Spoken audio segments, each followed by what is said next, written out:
Okay, good afternoon, everyone. Today we're going to start our discussion on time series analysis. Before we do that, what we're going to do is to first learn a very important and practical package called quant mode and other packages that deal with time series. Okay, I shared this with you. I hope you run this class. And I'm not going to run this anymore because I have already run it, and just run the loading the packages. This more than 3 packages. Okay, so let me just also share this code with you.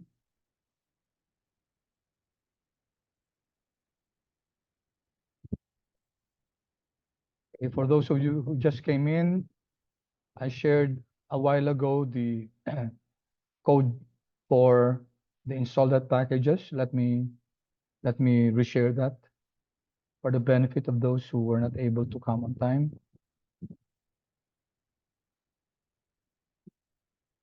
All right. So you might have problems. Thank you, Diane, for your question. You might have some problems with the TSM package.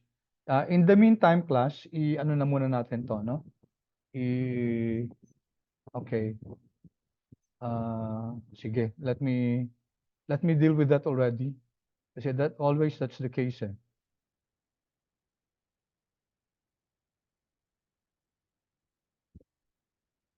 Do I have it here? All right. So if you're having problems with the TSM package, so kindly run this.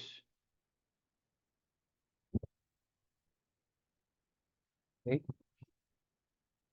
So install muna si remotes package, and then from the remotes package, gagamitin natin function na install GitHub, and then we're going to get the TSM package from this site. Kevin Kotze, who is the author of this package, and then /TSM. Try that, class, and if still you're not able to access it, don't worry, class. We're going to resolve that next meeting. Hindi pa naman natin gagamitin si TSM. I just want us to load that now so that next time we won't have much of a problem anymore. Okay?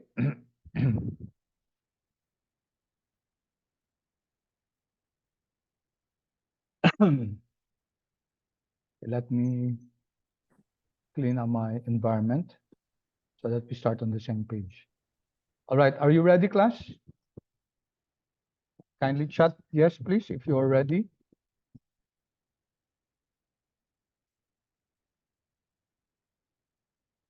Okay, good. Thank you. Okay, so I would that you, class, of course, some of the packages here you know already. ggplot2 is not new to us. So most of these are really time series packages, except for ggplot2, ggfortify. Okay, the others are really about time series: tidyquant, quant mode, technical trading in R, forecast, FPP3. These are all time series packages. Okay, and also XTS. Okay, so I hope you have loaded the package. Okay. Now, as an introduction, class, I just want for us to be clear about the price and the value of a security. Okay.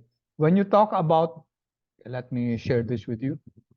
I can't share everything because all of it, I mean, but let me do it part by part. Canvas does not allow me to do so.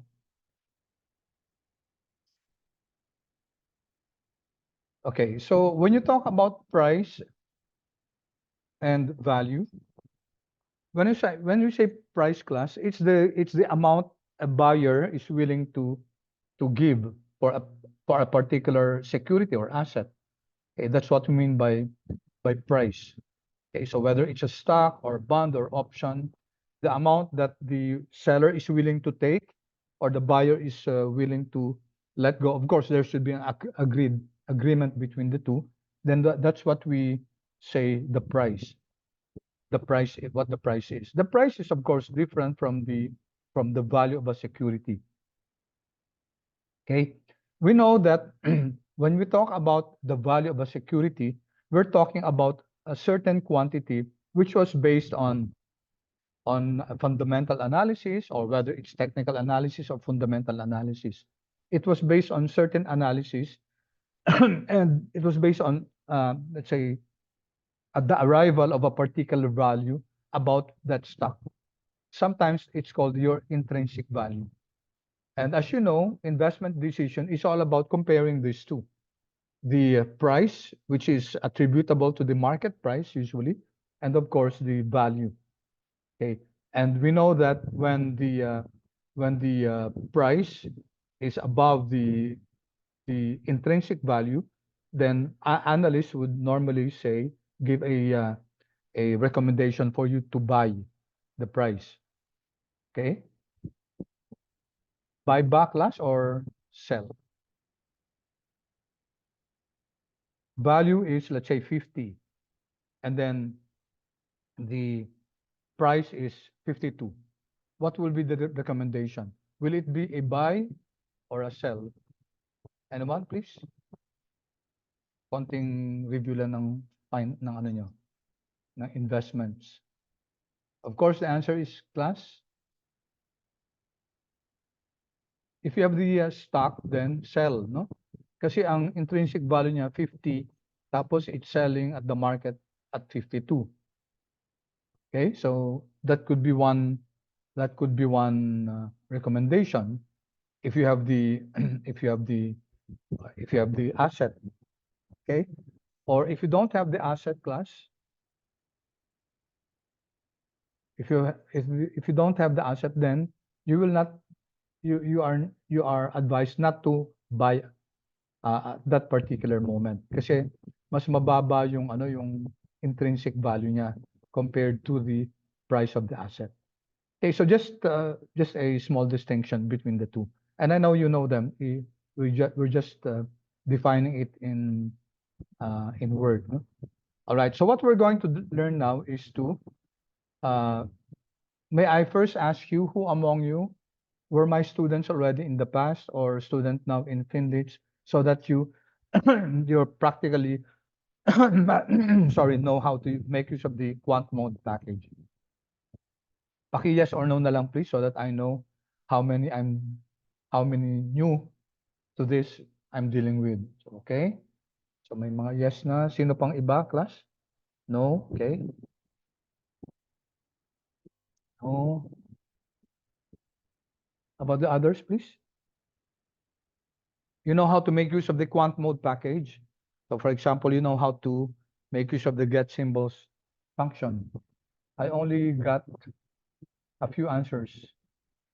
About the others one? No. 2, 3, 4. Yung iba class, paki ano naman, your 24 all in all. I want to get 100% answer from you class.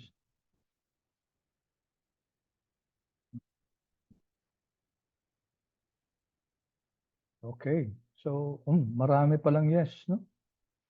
All right. So many of you know how to make use of the quant mode package. So please just bear with us kasi meron tayong mga classmates na first time nilang mamimit yung quant mode package. All right, so you may relax and just observe, no? For those of you who are meeting this for the first time, okay, there's this function in quant mode called get symbols, and it allows us to download stock prices from Yahoo Finance. Take note of the capital S dito. So I want you to write this code, get symbols, Apple. Apple is a ticker symbol for Apple.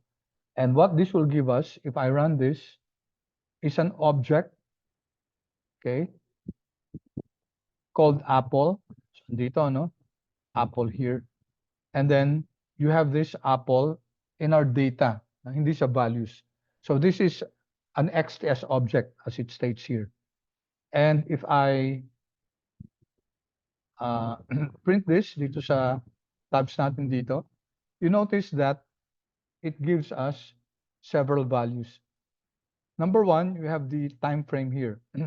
This is January 3, 2007, and it gives us until 2024 March 13. No?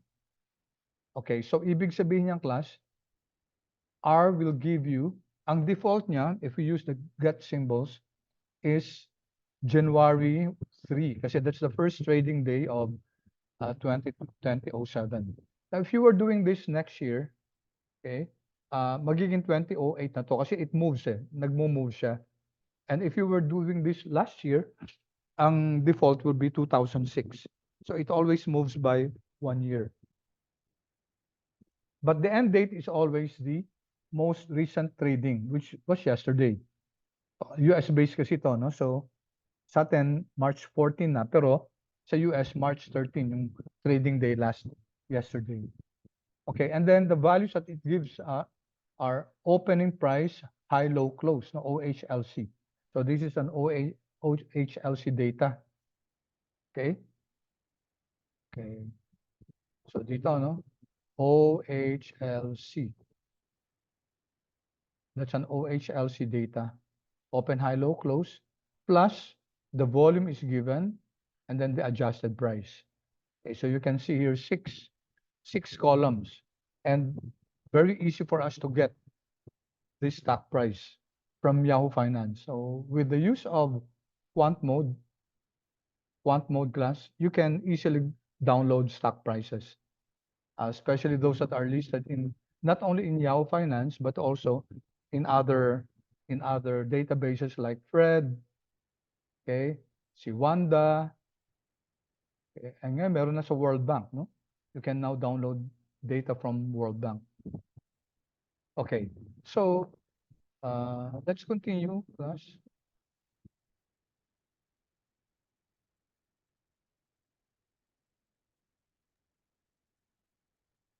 All right, so is it possible to get stock prices even before 2007? Yes, you can do that. We'll do that in a while. No? Now, take a look at this. Get symbols and then BAC. Now, notice that I'm using this one. I created this object back one. This means that I want to create an object called back one containing this one. However, what you have to do with this one is that you have to insert the function auto.assign. Okay, so what does this mean? A while ago, we just used get symbols, right? And automatically R downloaded Apple prices and gave it a name. The name is defaulted in by the name of the default ticker symbol. So no, Apple, so automatically ginawa niyang Apple. If I want to change the name, okay, so for example, this is Bank of America, and if I want to not to give it BAC, but let's say back one, okay, I have to write here get symbols back and then auto.assign is equal to false.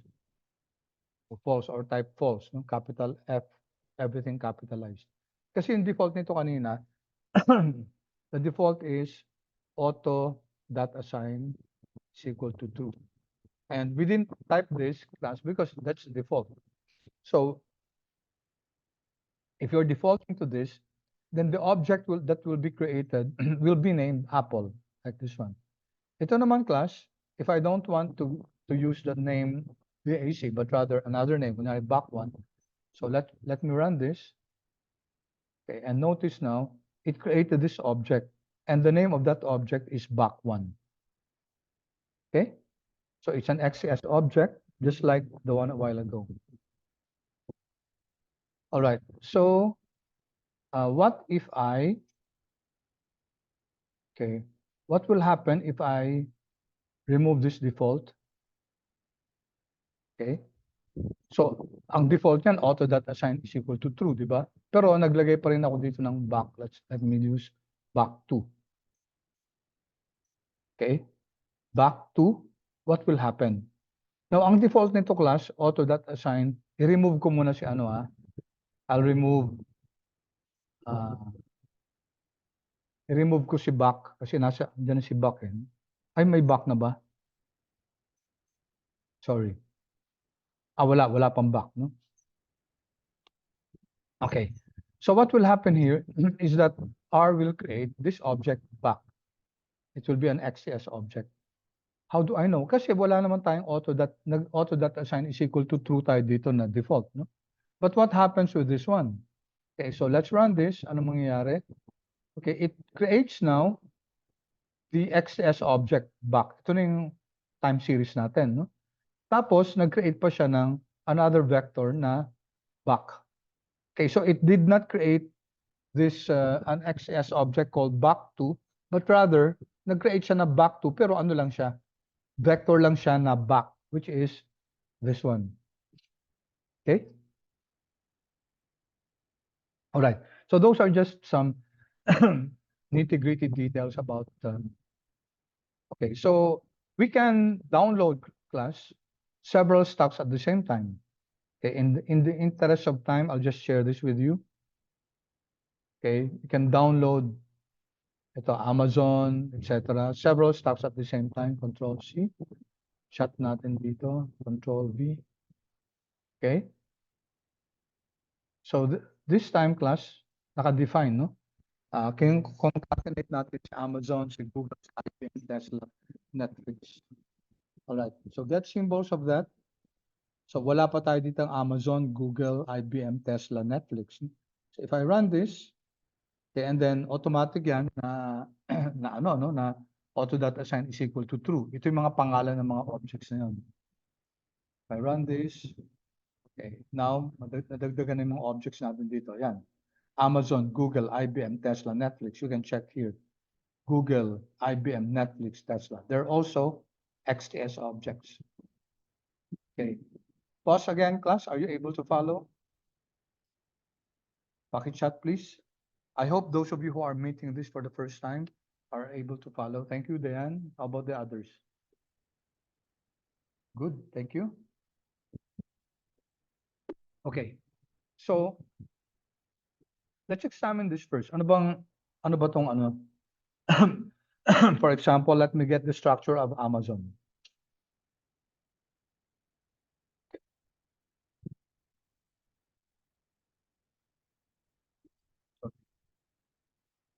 Okay,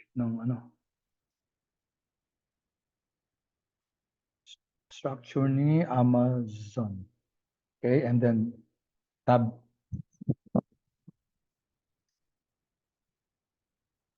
The structure ni Amazon class, let's see. Let's try to understand what this object is there. So it's an XTS object, and an XTS object class. Yeah.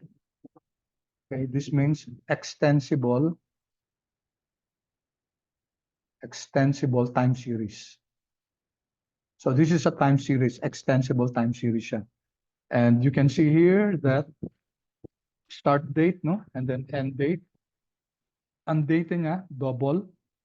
Okay, 4,328 rows with six columns.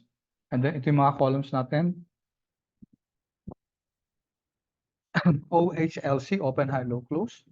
And then volume with one more, which is the adjusted price. And the index, notice the index. Ano ibig sabihin ng index na yan? Okay. Yung index class,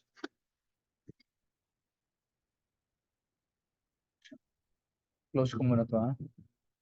Okay. Close to. If I open Apple, for example, what's different about this? Notice, what's different about this object is that yung index natin, which in cross-sectional data or in data frames, ang index natin, numbers lang. Yung counting numbers lang, 1, 2, 3, 4, 5, etc. Dito class, the XTS object has a special index. Yung index niya yung mga dates. Now, believe you me class, when we're dealing with time series, this is a lot better na yung index naka-separate na time series siya. yung time mismo, yung timestamp. Kasi class, dati wala pa kami mga XTS object eh. And when we were dealing with time series, na yung time andi dito sa column din, it was really so difficult, no? Manipulating or navigating through a data frame with yung coding masyadong involved because of the time series component. Good for you class, at this time meron na tayong XS object or post, also zoo object, para ano lang yan, si zoo, parang minodify lang, in-improve, naging XTS object, no? Alright, so if you can see here, let me again, hindi ko pwedeng sabay-sabay.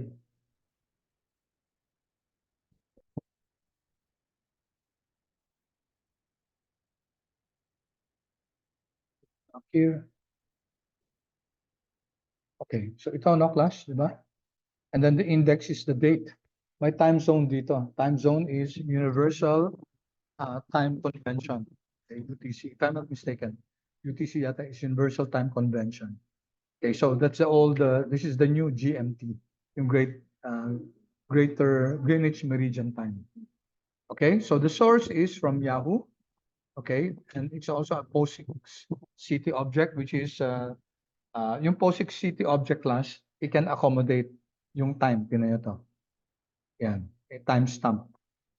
Format, 2024-314.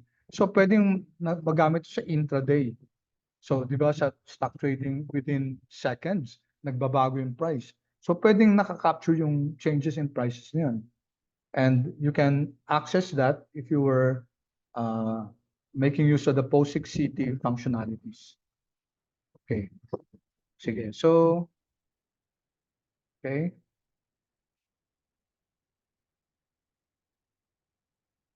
Okay.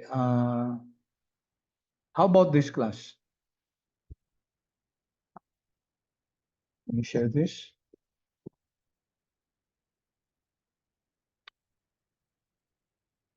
What if we want to download GSPC is Standard and Poor's. Okay, so ito yung Standard and Poor's 500. SPY is an exchange traded fund which mimics S&P 500. So may mga iba pa dito, no? And what happens if we get the symbols? Kindly chat please, ano nakuha niyo?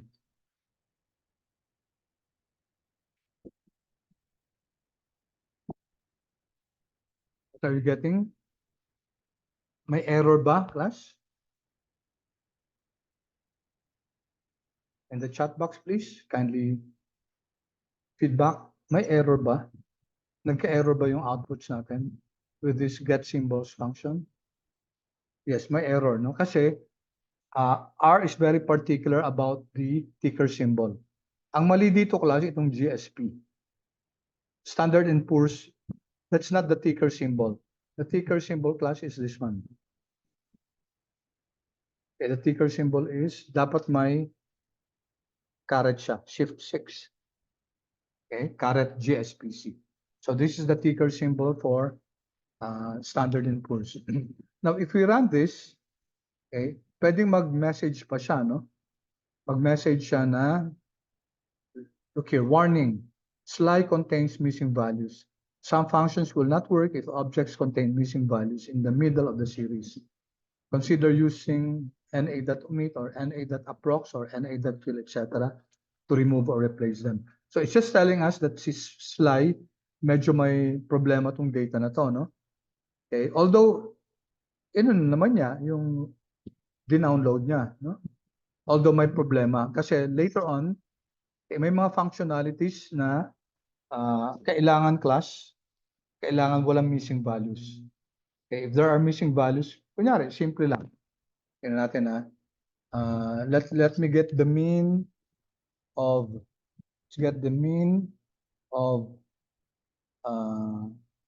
Google. So ito yung average niya, sorry.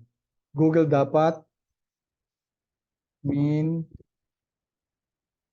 Google, but we have to define, let's say, I want Google closing prices. Volume yung kinuha niya average. Google, the dollar, Google.close. So that's the average price of Google. But what about getting the mean of Sly? Si Sly kanina, di ba siya may problema? Dollar. Okay, ito. Sly close na natin. Di ba we were told that Sly has missing values. If you get the mean of that, mag-NA siya. Okay? Mag-NA siya. So we will have to resolve that mga missing values. But that's not our objective for today. Okay? So let's go here.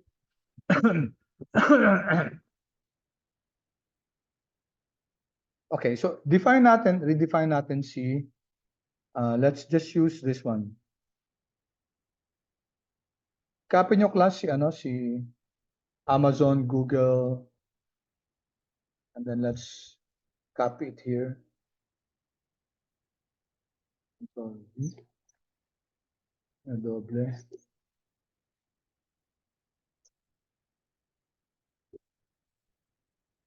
Okay, so once again, in the interest of time, I'll share this with you. Control C, Control V. Medyo nag-aabol tayo sa oras. Okay, let's take a look at this class. Yung get symbols na function, very basic yan. Can you get, as I asked a while ago, can you get prices that starts on another date and ends in another date? Yes, of course. So we will just have to define this. So here I'm defining this object called tickers, and it's a character vector containing Amazon, Google, IBM, Tesla, and Netflix. Sama na rin natin si Apple.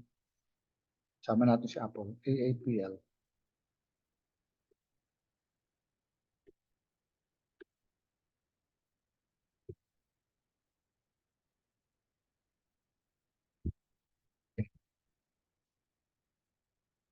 So Apple, Amazon, Google. All right. So these are our ticker symbols. These are the assets that we're going to use for the downloading of prices. Now define natin class yung start date natin. Our start date is 2015-01-01. So this is not anymore 2007, di ba? 2015. Tapos yung end date natin is not yesterday. It will be 2023-12-31. So you can do that. You can define kung saan magsa-start yung download hanggang end. Okay, so if I run this, okay, so what happened? We have now an object called tickers, which is a character vector. Ayan. And then also, meron tayong start and then end. Na-define na natin yung mga parameters na yun. Now, okay, so take a look at this class. So get symbols, I just want you to do this on your own. Copy it.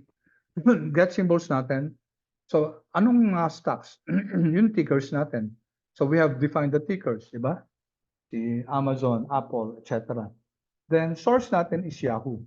Now this is by default Yahoo. So kahit na hindi natin isama to, even if we don't include this, it will still download prices from Yahoo. And then from is equal to start. Diba? So please take note not to put here, kasi common mistake, naglalagay ng quotes. No? Mali yan, class, kasi it means that the from is a character, no? Si start. Okay, it's not character class, it's the object start which refer to a character. There. So ang from natin is the start date and to natin is the end date. Okay? And then take a look at this periodicity.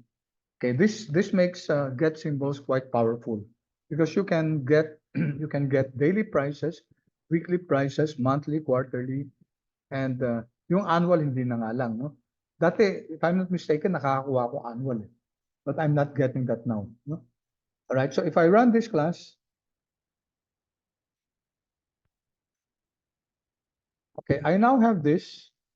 Okay, so for example, si Netflix, no?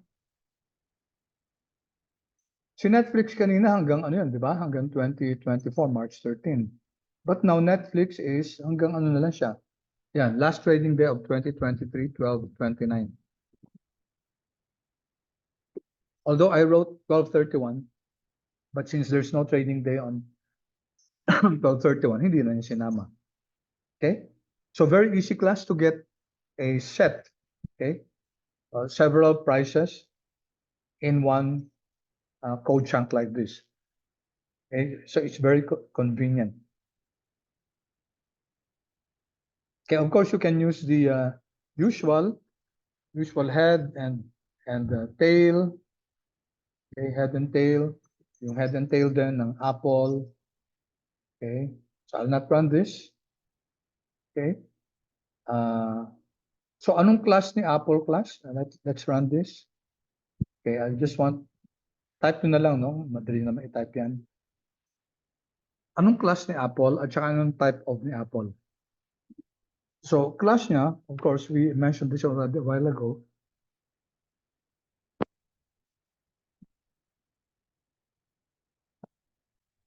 Sorry.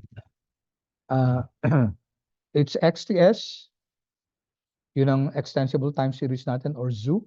And yung type of niya class, it's double. Diba? Double kasi yung mga values natin can take on decimal places. Alright. So, just another quick exercise. Yung usual na mga ano natin, na mga functions that we can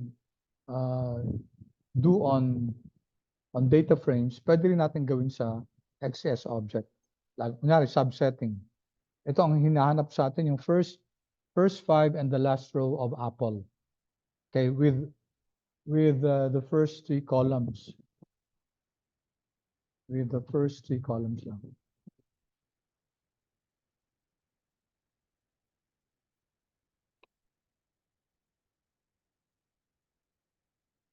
Gawin natin first four. So 1 to 4 lang to.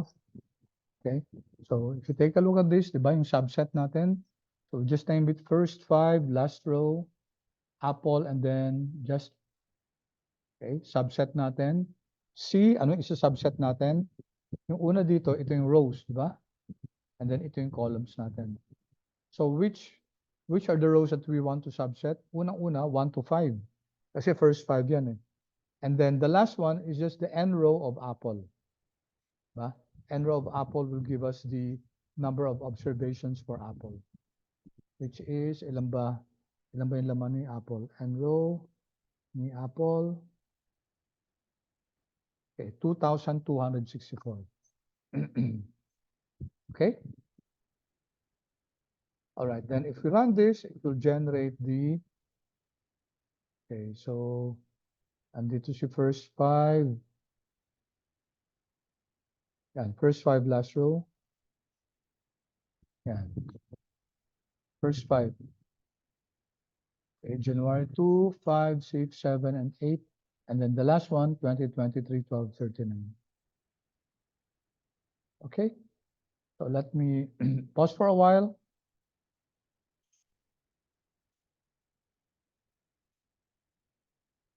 Are you able to follow along, class?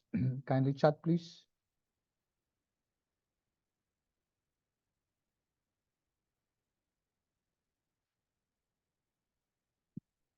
Okay, good, thank you. All right, so as I mentioned a while ago, yung periodicity ni okay, tingnan natin class dito. Type natin periodicity.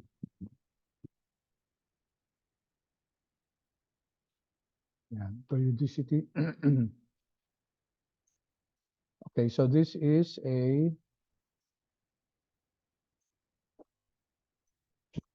from the XS object, no? XS, yung periodicity dito, class, pwedeng minute, hourly, daily, weekly, monthly, quarterly, yearly. Pero, let's see, kasi yung sa ano natin, yung sa quant mode,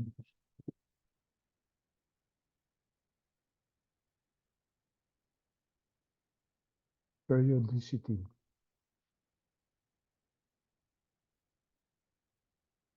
Wala, no?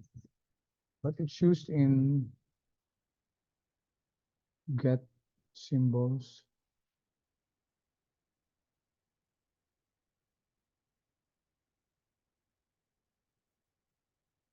Ay, hindi prefer dito kasi Hindi naman package get symbols. Okay, so we just have to type. Let's check get symbols.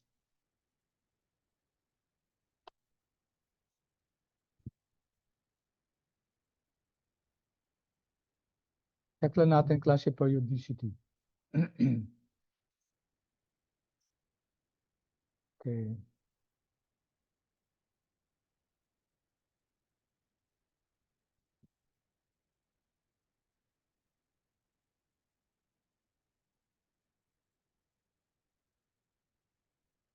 Okay, hindi niya binigay yung periodicity.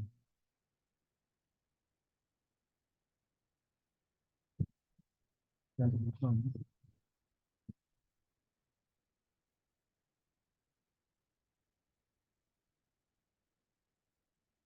Okay, hindi na-discuss dito. Yung periodicity.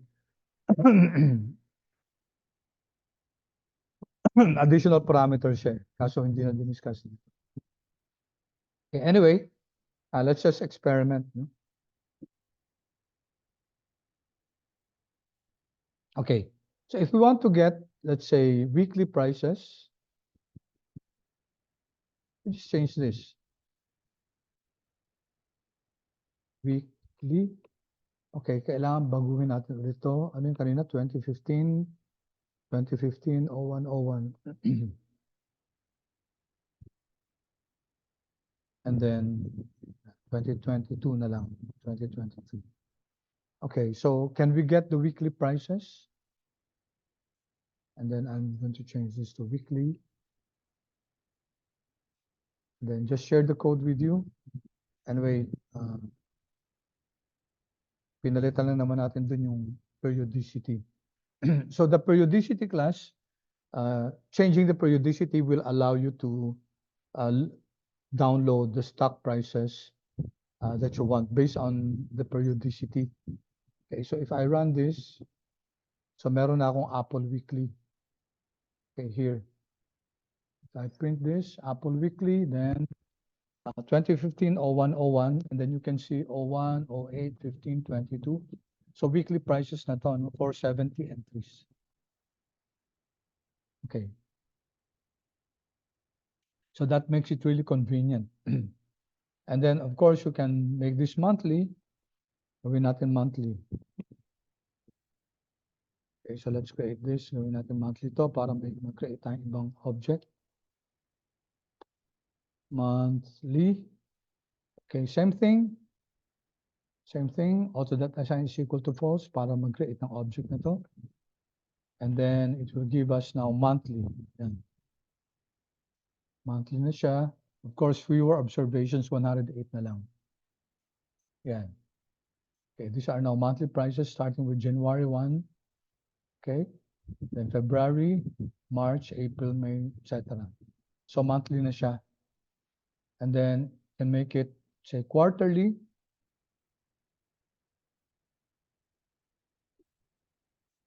Like this quarterly. Okay, run. So, okay. Ayaw na niya, no? Okay, ayaw na niya. Anong ibig sabihin nito? May note dito. Yung periodicity dito sa prices. Okay.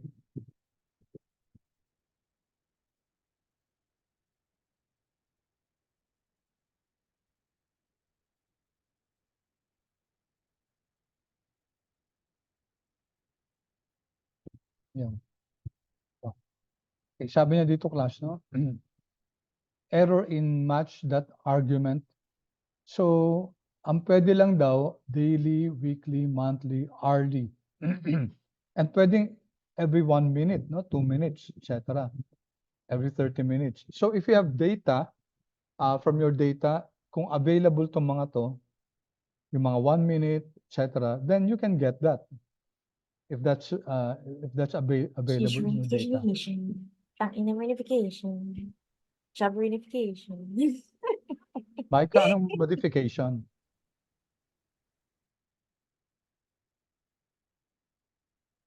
Ine-emphasize yung pa yung cation, no? Vacation, modification. Okay? Alright, so sana tayo class? Before that, entertainment. Okay, so pwedeng daily, pwedeng weekly, pwedeng monthly, hindi pa pwedeng quarterly. Pwedeng hourly, no? Tingnan natin. Sabi, pwedeng hourly daw eh. Tingnan natin class. If available yung hourly. Okay, palitan ko to, hourly. Okay, make this hourly. Okay, run natin. And okay, ang sabi niya, pag hourly data, kailangan maximum of 7 days lang. 7 days is allowed for querying intraday kasi within the day to eh. So hanggang 7 days lang. So tingnan natin, no? Gawin natin 2023, 31, sabi natin at December 24. Definitely less than 7 days yan kasi 31 minus 24, 7. Kaso may mga ano dyan, may mga baka Saturday, Sunday. All right? So I'm going to use just this range of date, hourly, and then i-run natin to. And true enough class, no? Nagbigay siya ng output, hourly. And if you take a look at the output, yan, di ba? We have 29 entries. So nagsimula siya sa start ng trading day 9:30, 10:30, 11:30, 12:30, 1, 2, 3. Okay, hanggang 3:30 ng December 26. And then the following day, 27 na. So every 1 hour. Yan, pwede. So quant mode is powerful enough to get even the the hourly prices. Pwede nga minutes, di ba? So pwede yun every 1 minute if the data is available dun sa data set natin. Okay, so clear yung class? Any pakisabi naman class? Yes or no please kung nakuha siya?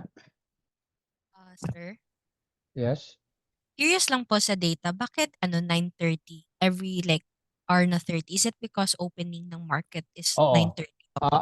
I think ang opening 9 o'clock eh. Pero ang kukunin niya yung yung mid, no?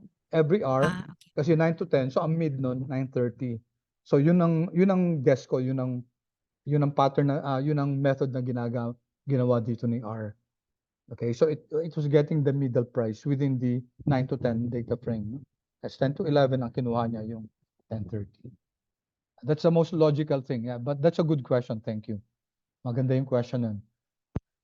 Kasi actually, nung first time kong ginawa to, no? Tanong ko rin yan, bakit kaya But kaya? And I researched on it, tapos yun na nabasa kong explanation. Now, there may be other explanations for that. Pero ang sinasabi, yung mid-hour between 9 and 10. Kasi trading starts at 9 o'clock eh. Okay.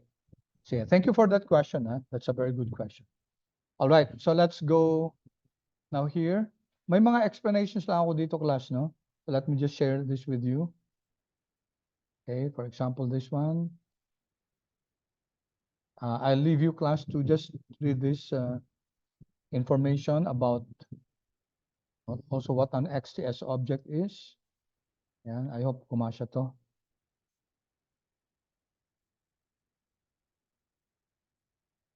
Okay.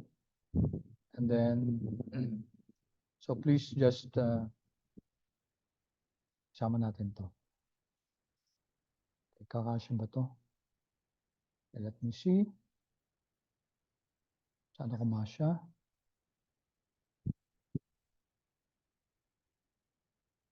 Yeah, hindi nag-error.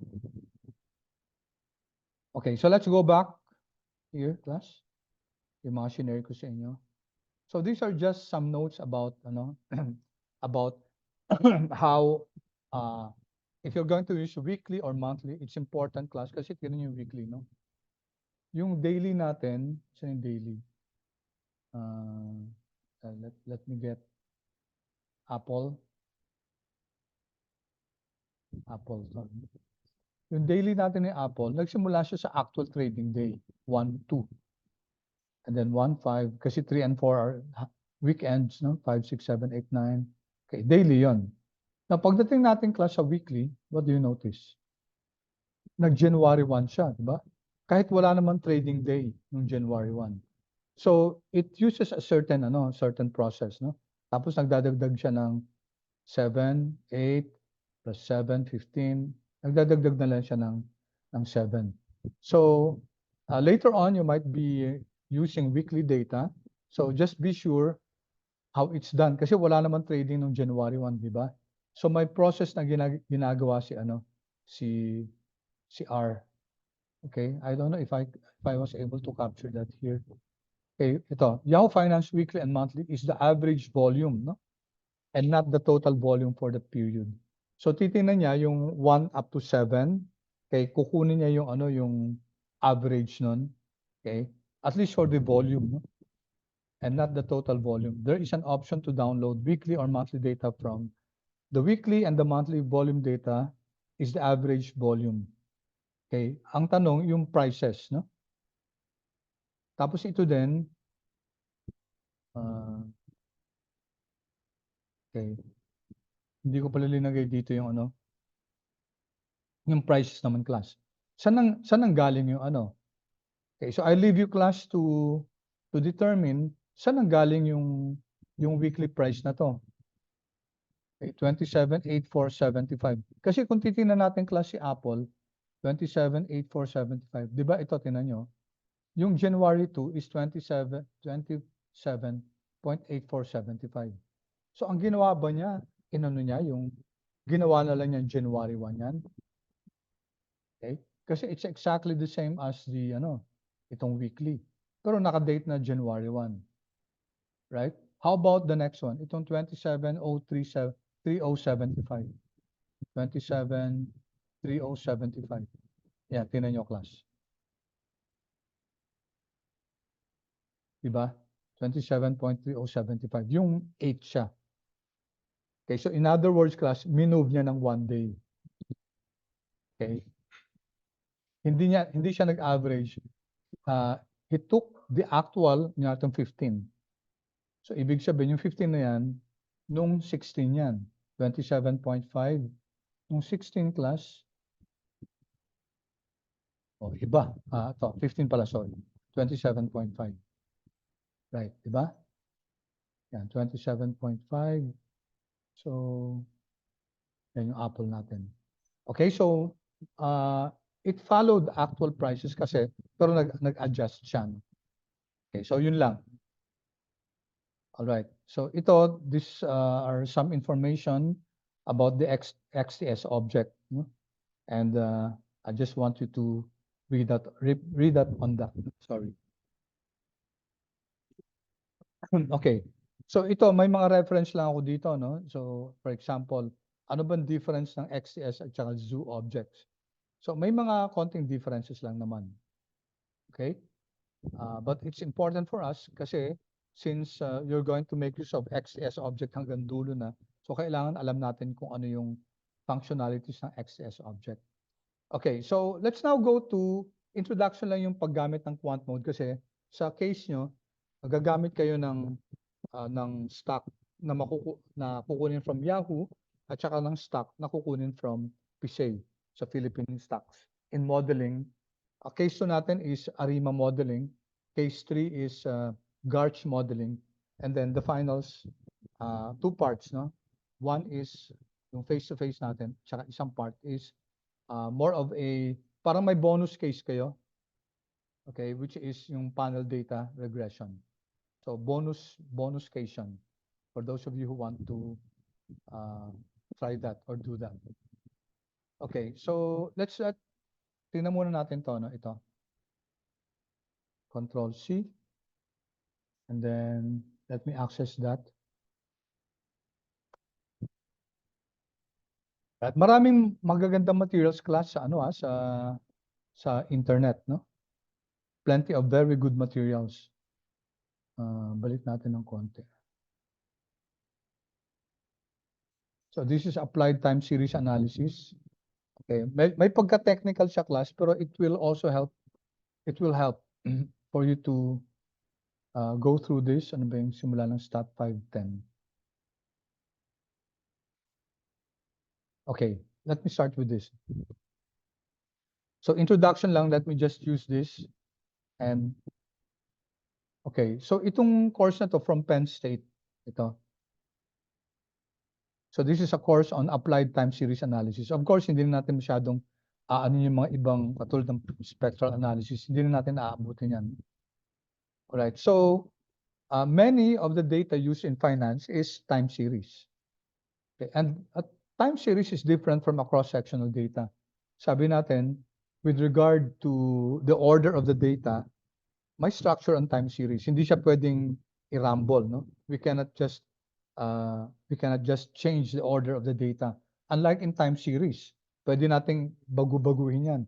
Kaya yung autocorrelation, which computes for the correlation between the residuals, is of no consequence for a cross-sectional data. Kasi pag binago natin yung order nun, magbabago na yung correlation ng ano natin, ng residuals natin kasi magkakaiba na yung order.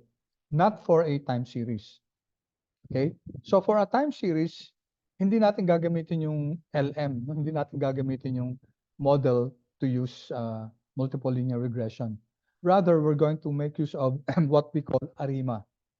So may model na tinatawag na okay, ARIMA, okay? So,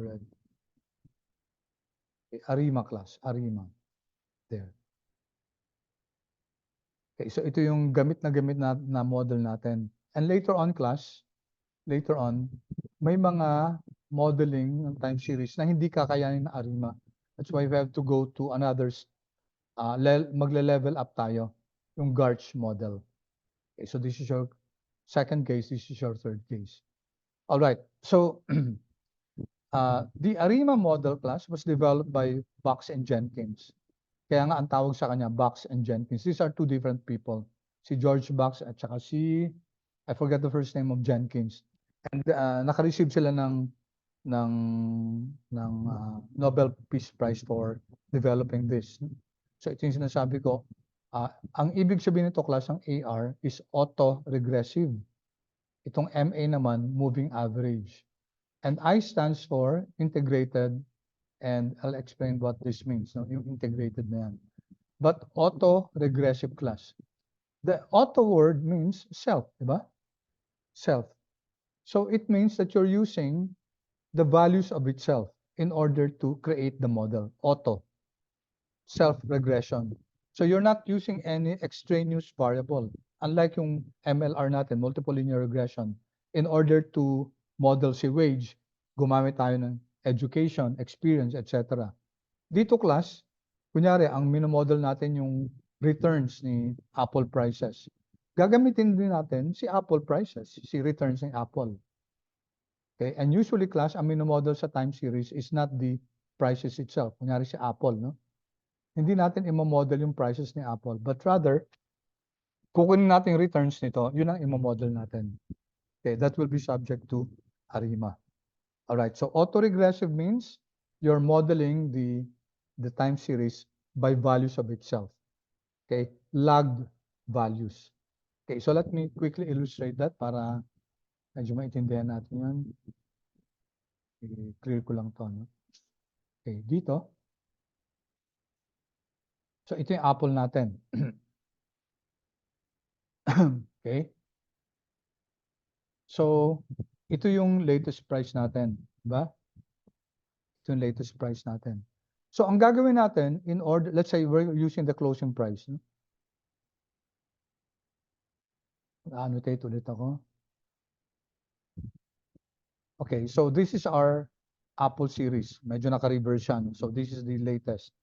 Ang gagawin natin class, gagamit tayo ng values ni Apple itself, Apple close. And then let's say we're going to use lag 1. Lag 1. Ibig sabihin nito class, this is the day-to-day, di ba? Or nung latest date. Kukunin natin yung previous. Ito.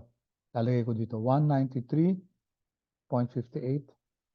Tapos yung next niya, 193.15. Tapos 193.05. Diba? So, ito, ang partner niya ngayon, ito. Ang partner nito ngayon, ito. Yung partner sila class, yung values yesterday. Ang tawag dun lag 1. Okay? So, in other words class, si Apple, ire-regress natin to on its past values, lag 1. Kasi yung yesterday to eh. Alright? So magre-regression din tayo, no? Magre-regression din tayo in a sense. And then we're going to make use of the past values of Apple close itself. Of course, what will happen is that yung last value niya, okay, di ba? Let me delete again the drawing. Ang mangyayari dito, class, oops, close.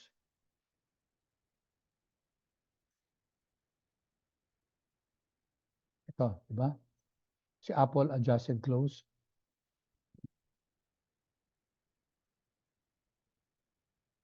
Okay. So ito, class, pumunta dito. Dito, 27 point, yung last natin, di ba? 3325. So which means, class, na mawawala ito. Kasi wala na siyang kapartner, kasi wala tayong previous close. So this will not be utilized in our regression. Okay? So in other words, yung model natin, hindi na 2264, 2263 na, mababawasan ng isa. Okay. But ang importante itong class yung concept ng si Apple close, i-regress natin on its past values. Okay? Lag 1. Pwede rin lag 2. Pag lag 2, 2 periods before. So mag-skip ka lang ng 2 periods and then yun ang ilalagay mo sa regression natin. Alright, yun ang ibig sabihin class ng ARIMA. Okay? So it's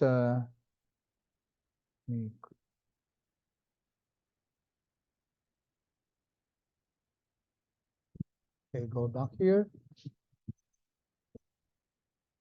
Balik tayo dito, no? Okay. Alright, so punta ako dito, time series basics. Now, before we can make use of the Box-Jenkins ARIMA model class, may mga requirements class, no? Okay, hindi dito na tayo. Kasi kaya pala mali yung nalagay ko class. Ang nalagay ko yung Masters in Applied Stat Program. Mali yung nakuha ko. May mas basic dito. Kaya nagtataka ko, asa na yung ano? Ang basics niya, parang nag-assume na kagad siya na may knowledge na ng mga behavior ng time series na ganito. Okay? Anyway, so let me go back to my notes here. Okay? Alright, dito may excellent resource then. But let's go here, class. Alright. Now, in order for us to make use of, okay, ito, bigay ko muna sa inyo to, no? This one, I don't think I have shared this with you. Okay, hanggang dulo na. Yan, magkasya. Right, sige, copy nyo yung class, no? Ay, hindi ko pa pala nagbigay ito. Kulang.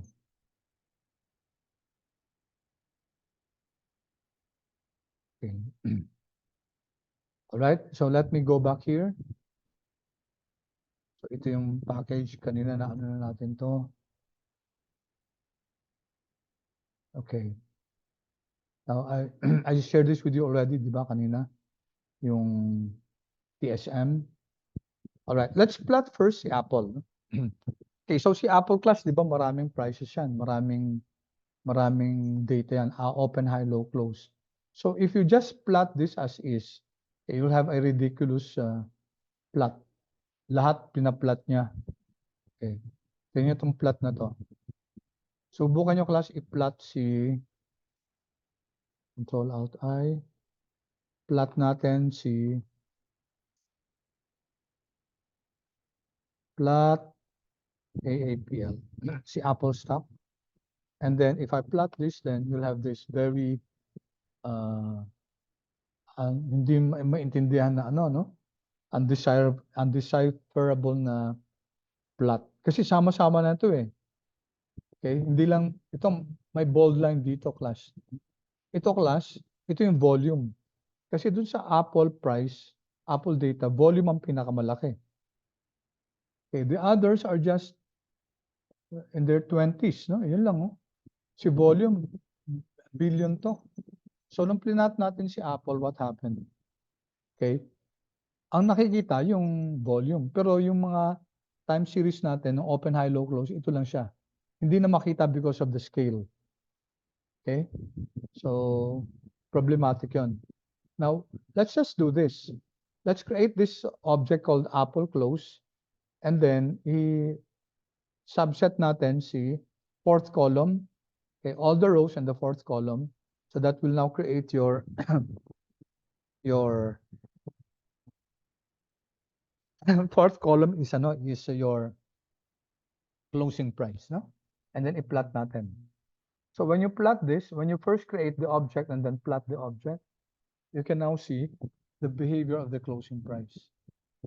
Yeah. Okay. Take a look at that. So you can see here that Apple has been on an upward trend generally, di ba? Pataas siya, no? Eh, kung magre-regression model tayo niyan, linear regression model, di ba? Magiging pangit yung model natin. Okay? Magkakaproblema tayo dun sa yung mga big changes in the price. And by the way, class, prices too, okay? On Monday, what we're going to model is the log prices. The log returns. Kasi ang minomodel naman talaga returns. And let's see what will happen to the plot.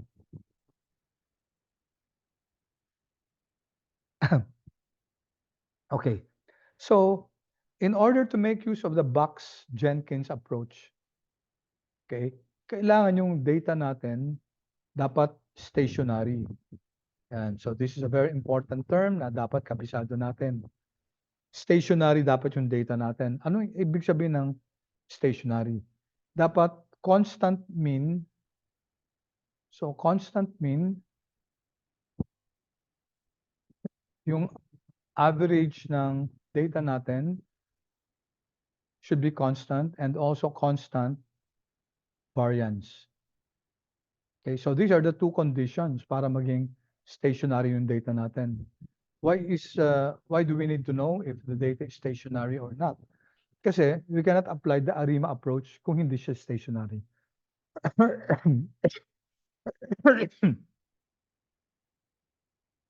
So for example, ito class, no?